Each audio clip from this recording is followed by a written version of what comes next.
Imagine if you could beat the odds at any game of chance you play. A single coin flip, a game of rock, paper, scissors, or a round at the slot machine at the casino. Sounds pretty difficult, doesn't it? You might guess that for a couple of games of coin flip, it would land on heads and tails the same amount of times, since there would be a 50-50 chance of landing on each. But after 10 games, let's say there are 3 heads and 7 tails. You might start to think that each game is completely random, and that there is no way to guess the outcome. But you're wrong. Even though no single observation from a random variable can be predicted, the outcome of a large number of observations can, and the accuracy of this prediction increases with the number of observations made. This phenomenon was discovered by Jacob Bernoulli and is considered to be one of the greatest statistical discoveries ever made.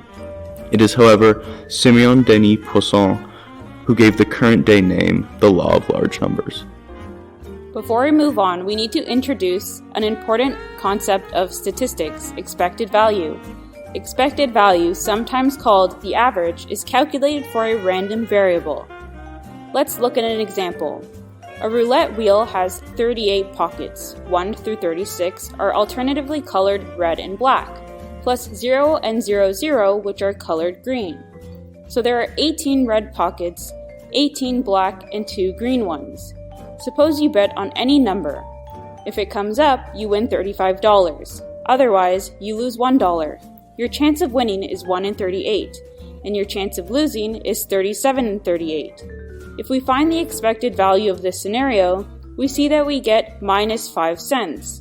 What does this mean? Well, it means that after one play, the casino expects you to be behind by 5 cents.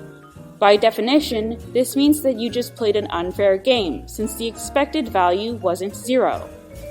However, this doesn't mean that you can't win a single turn or a few turns of roulette. It just means that as you play a large number of turns, the outcome will tend towards an expected value that slightly benefits the casino. We can now say that the average of the results obtained from a large number of trials should be close to the expected value, and will tend to become closer to the expected value as more trials are performed.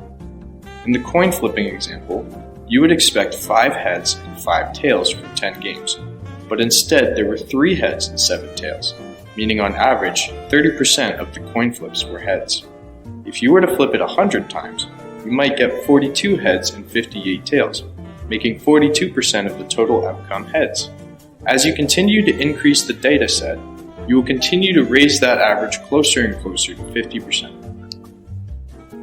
The law of large numbers is important because it guarantees stable, long-term results for the averages of some random events. Going back to the roulette example, any winning streak by a player will eventually be overcome by the parameters of the game. Importantly, the law only applies when a large number of observations is considered. There's absolutely no principle that a small number of observations will coincide with the expected value, or that a streak of one value will immediately be balanced by the others. Here's a tip: don't fall for the gambler's fallacy. No matter how much statistics you think you know, the house always wins. But what if you do something like count cards? Just kidding. Unless...